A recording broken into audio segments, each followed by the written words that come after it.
I gotta put the earpiece in. Hey, we are live and we're really going 50 million miles an hour. Hey, good morning. It's 5 a.m. Mester Scrum Show, and I'm putting my headpiece in because hopefully the microphone works better.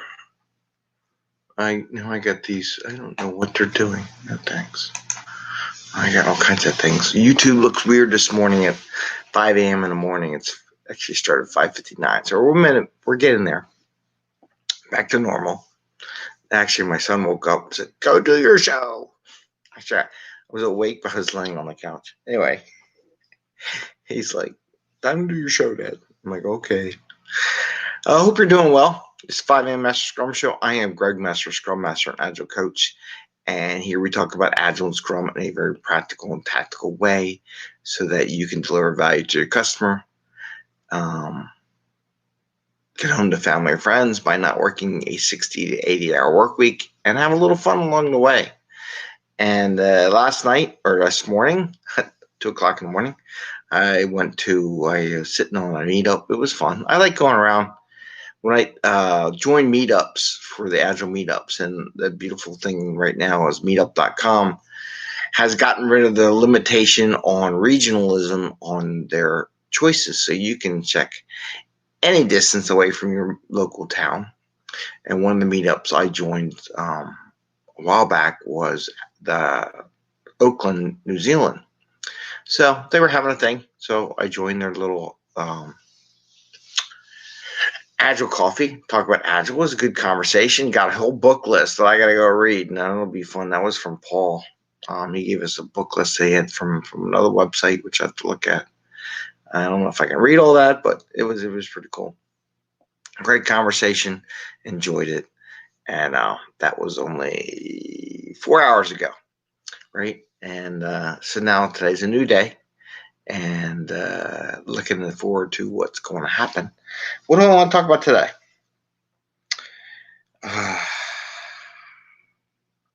And I was trying to figure out the word for this. Does having a separate group who designs and lays out the work the team's going to give the team the excuse, well, you picked it. You picked it, so it's your fault. I didn't get it done, it ain't my fault.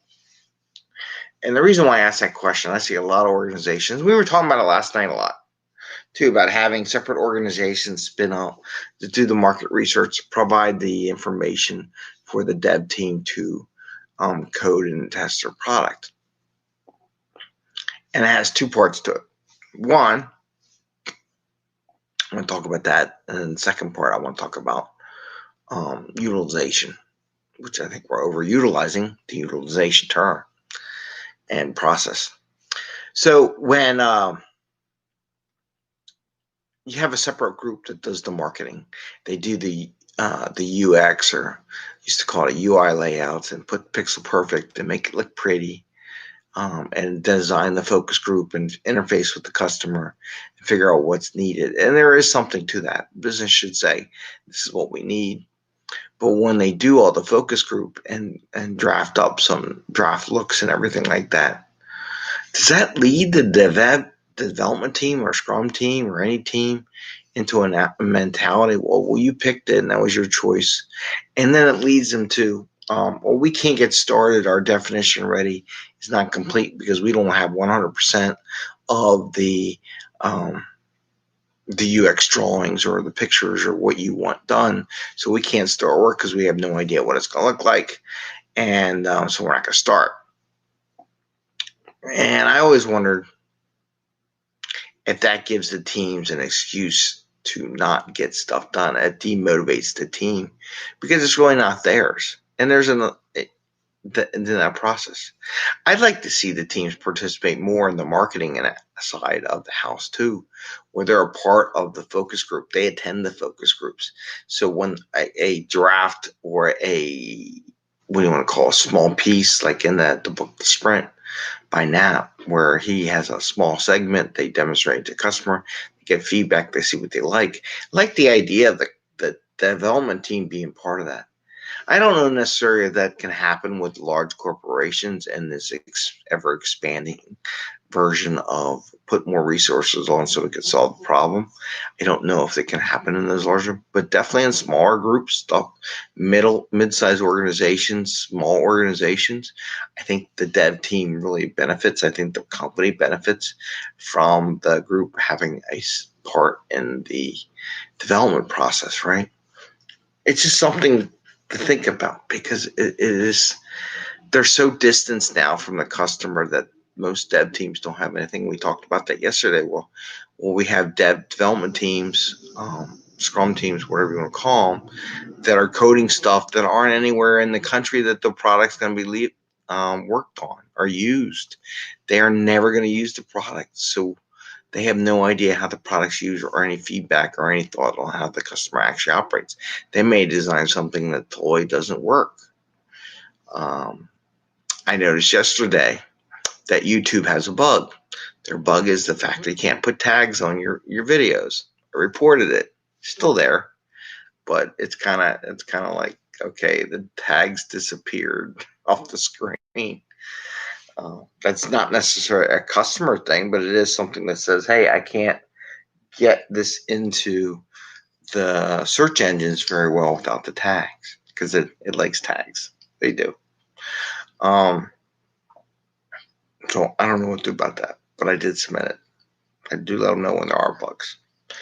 And you would think a product line as long as YouTube's been around wouldn't miss something as elementary as the tags aren't showing up on any of the videos anymore. I hope they didn't get deleted. I hope it's just a visual thing, but we'll see. Now the other aspect of this, you picked it. There's a lot of teams out there where they have leads. Leads pick the work. Leads tell everybody what to do. Leads will give them instruction. Leads will pick who does the work. Well, one, it's not Scrum, it's not Agile. It's just, I'm going to pick you and we're going to make a factory that produces. What that creates is I didn't pick the work to get done. I didn't get to pick which one I wanted to do. You picked it, you assigned it, it wasn't ready, it's your fault. I have no vested interest in getting the job done. There is some vested interest, but it's really low. It's like really small. Where if I have an interest in it and really help size things and said, hey, I think it's this, this is what I think the complexity is going to be, and really participate in that process, I have more skin in the game. I have more pride in getting the product out in a timely manner. So my thought is, by them saying you picked it, are we losing pride in our dev teams, right? Because I look at some of the software that comes out there and I just wonder, in the products that are coming out, are we losing that pride factor? Especially in this COVID world where they're just working people because they're like, hey, you're home more, so you can put more hours into the job. You know, they're doing that too. And some people are revolting. They're just not doing as much work during the day. I have seen it where people just like, oh, I heard this one the other day. Check this one out. I'm going to share this with you. We're going to keep it short, just because I've only been awake for 4 hours, or I don't know, 3 o'clock, something like that, a couple hours ago. So I love this one. So you're going to like this one. Here's an excuse I heard the other day. My connectivity is down, or I'm not very good connectivity, so I can't get the work done.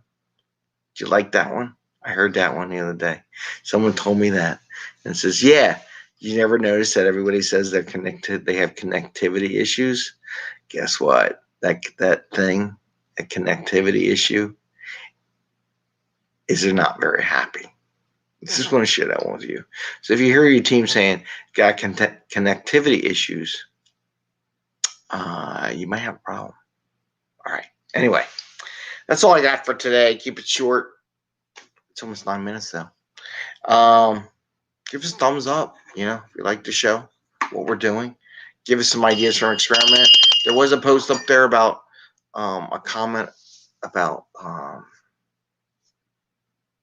but he's got to come back to me, send me some more information. We'll chat on it. All right, take care. Have a great day. Ring that bell so you get a notification when we're up at 5 o'clock in the morning doing this show every day. All right, see ya. Bye. Have fun. See ya.